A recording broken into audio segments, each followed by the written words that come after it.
evolution? What kind of question is that? Let me take you to my people, my experts outside.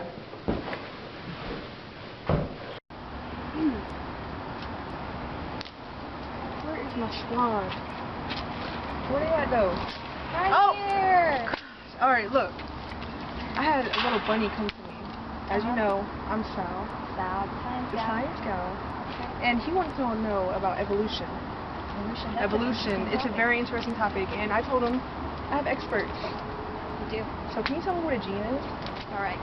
So a gene is a sequence of DNA that encodes a protein. A protein? Okay. Okay. And each gene can have multiple versions. Oh, nice. Okay. Another question. What is a population? Population consists of interbreeding members of the same species. Okay. Wow. Interesting. Okay. So what is a gene pool? Well, a gene pool is an entire collection of genes and their alleles. Okay. Nice. Okay. You know what? I want to thank you for all your help. You're welcome. For the insight. Sure. I have a question. How did Darwin realize which birds had the adaptive traits?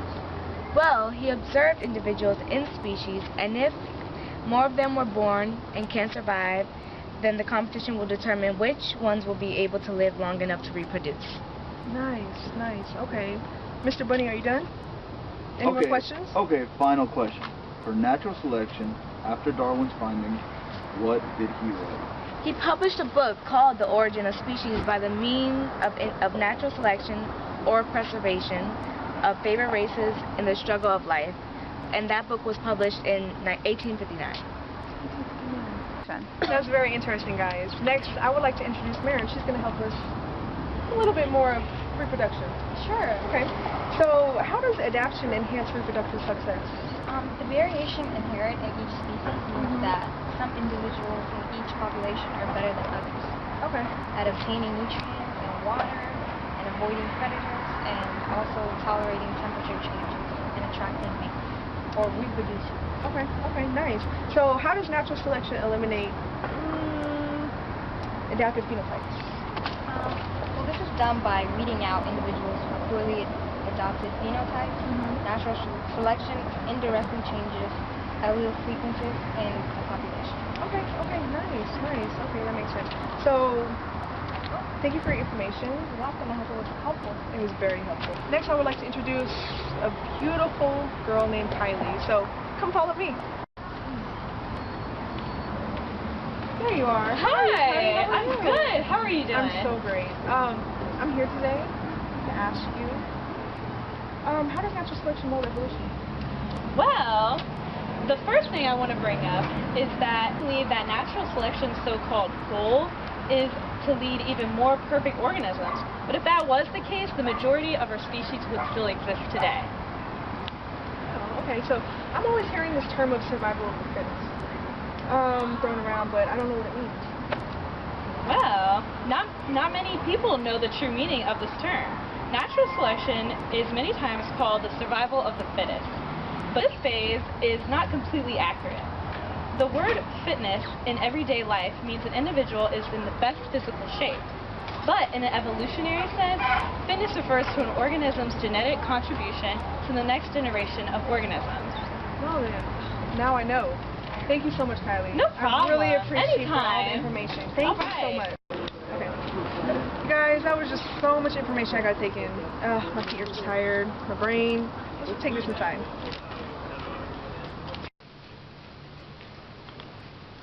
Hi, how are you? Hi guys. Next, you know what? I'd like to introduce the brilliant Amira Bacon. How are you? I'm good. How are you doing? I'm doing pretty good. So she's going to introduce sexual selection and how it directly influences reproductive success. The good news is I'm actually working on a project about this. Nice. I have pictures. Okay. I just wanted to talk about sexual dimorphism real quick. Sexual dimorphism is a difference in appearance between males and females. Some of them have horns, some of them have different colored plumage, so you get a little bit of variety. For example, the red feathers of a cardinal male make the bird a lot more obvious to females. They like that red feathers. It makes them attractive. Vibrant, like you, right? Ah, thank you. Okay. All right, so how is sexual selection related to that? Sexual selection, on the other hand, is a type of natural selection, and it's resulting from the variation in the ability to obtain mates. So I have a little image right here. I think it's kind of cute. Oh, nice. Okay. Yep. Okay. Sexual selection helps people, or animals, well, both actually, Yeah.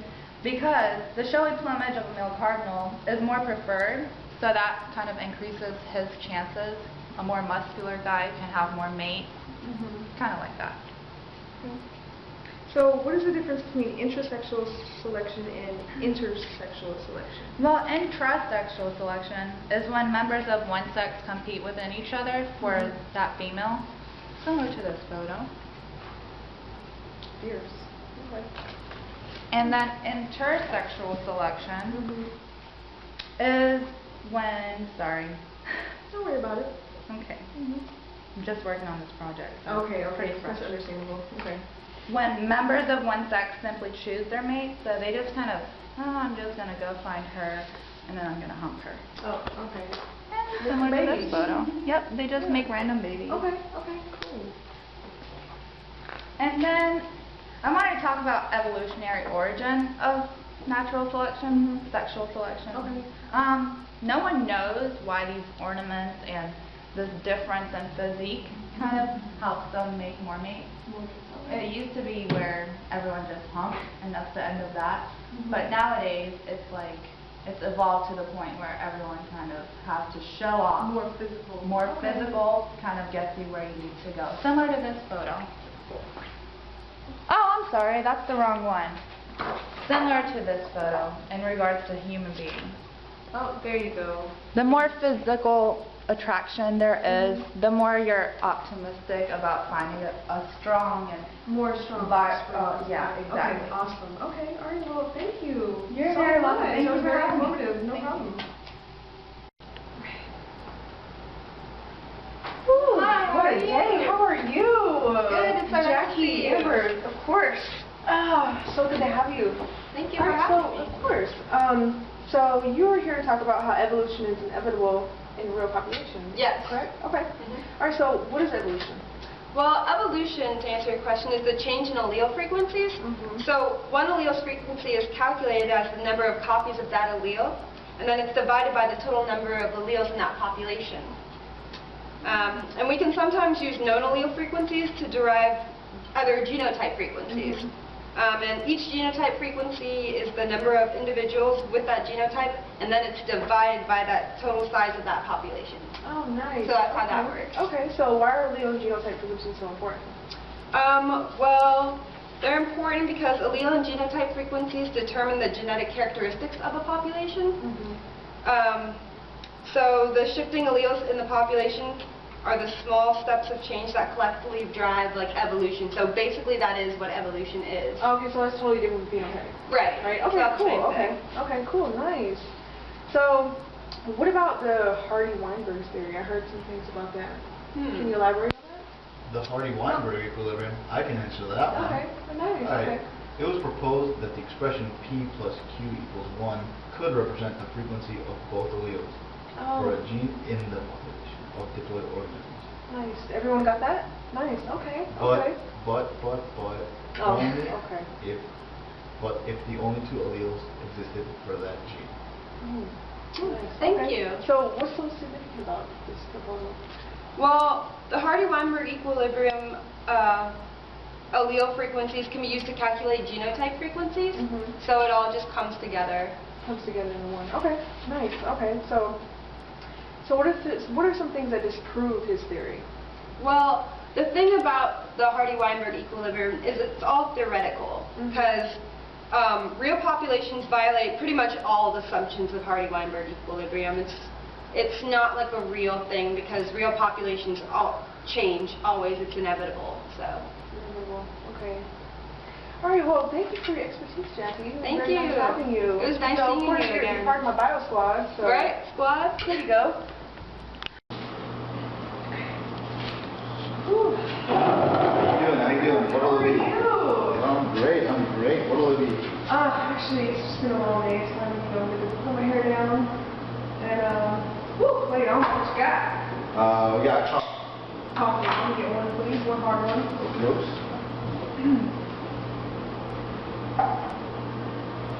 Nice. Thank you. So, actually didn't just come here for coffee. Really? No, I came here to ask you some questions. Alright, what's up? Shoot. Okay, so, I heard a little bit of misconception about evolution. What's going on with that? Well, one common misconception about evolution is that a mutation produces a larger, newer adaptation. Yeah? Okay. Alright, so, what about mutation and the effects on evolution? Well, let's see. Mutation is the raw material for evolution because genes contribute to phenotypes. Phenotypes, okay. Okay, that makes sense. Alright, well, just came for the questions and the coffee. I appreciate it. Hey, I'm good one. Yeah, here. So it's Got you a little something here. Oh, hey, thank you. Yeah, no problem. Thank you. Can I keep change? Of course. Keep it. Great coffee. Thank you. You are. Squad, here we are. Bio Here we go. Squad. How you doing? Good. How are you? Look on point. Oh, thank you so much. Sal the Science Gal. Science Squad. All right, so I'm here to ask you a few questions. All right, sounds good. Let's get Okay, started. so I want to know, what is natural selection? Natural selection is the most important method of evolution. It's the process of changing genetic makeup of a population by favoring certain traits that thrive in that environment. Oh, it's coming for you. nice. Okay, so how does natural selection filter these traits? It doesn't use a direct route Mhm. because it's a concept as opposed to an actual being, but with probability, the best phenotypes, which are the most likely to reproduce, pass on their genes, while the ones who are not favored don't, and they're filtered out through time in several generations. Okay, I see you went through a lot of detail with that. Nice. Okay, so so that type favors the bullish traits? It depends entirely. Some forms of it do, some of it do not. Mhm. Directional selection, for instance, is where the extreme phenotypes take priority. And then there are others, such as directional selection is where the extreme phenotypes are the fittest, while the environment selects them against the others. Mhm. A great example would be like a tree trunk changing color. Ones that match it would thrive and live perfectly fine, but the ones that don't match up would get eaten, not reproduce, etc. And over several generations, the ones who don't fit would be filtered out. Oh, nice. Okay, so disruptive allows for competition amongst the stronger types. What was the last type you mentioned? This, stabilizing selection. In stabilizing selection, extreme phenotypes are less optimal than their intermediate counterparts. A great example is human birth weight. Okay. Being very, very large at birth or very, very small at birth tends to have a lot more adverse effects than being the mean, and the ones who are larger or smaller tend to not live long enough to reproduce over generations. Nice. Okay, so, well, with what you said, wouldn't a handful of traits persist in the population? Well, some genes maintain a balanced polymorphism where multiple alleles of a gene persist indefinitely in population at more or less consistent frequencies. In balanced polymorphism, even harmful genes could remain in the population. Oh, nice. Okay. But how can this occur when the basic rules of natural selection counter this idea?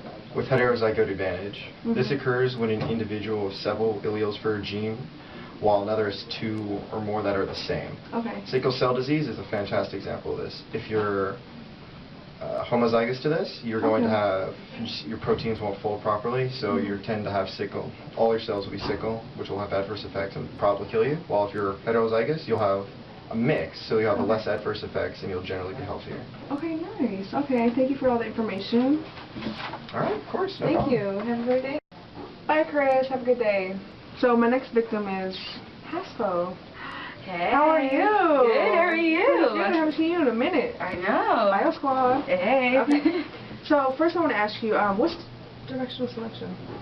Directional selection. It's like an extreme phenotype that's the fittest. So I guess, yeah. The fittest. Nice. Okay, so what is disruptive selection? That's like two or more extreme phenotypes. They're like that are fitter than the intermediate phenotype. Okay. So they're like the average phenotype of all. So the phenotypes. dominant. Yeah. The whole. Okay, cool. So what about the stabilizing selection? It's the one that's like less fit, that does not belong, that's just kind of there. Nice. Yeah. Okay, kind of like lingering around. Yeah. Okay, so what about the balanced polymorphism? That's when everything's kind of balanced, like multiple alleles are balanced. Everything just kind of flows and stable. Cool. Okay. Well, I think that's all I have for you. Really? Yeah. Oh, that's pretty short. Yeah, I know, right? Nice and good information now, of course, like always. But, you know, continue with Bye Squad. Hey. Yeah, you have a good day.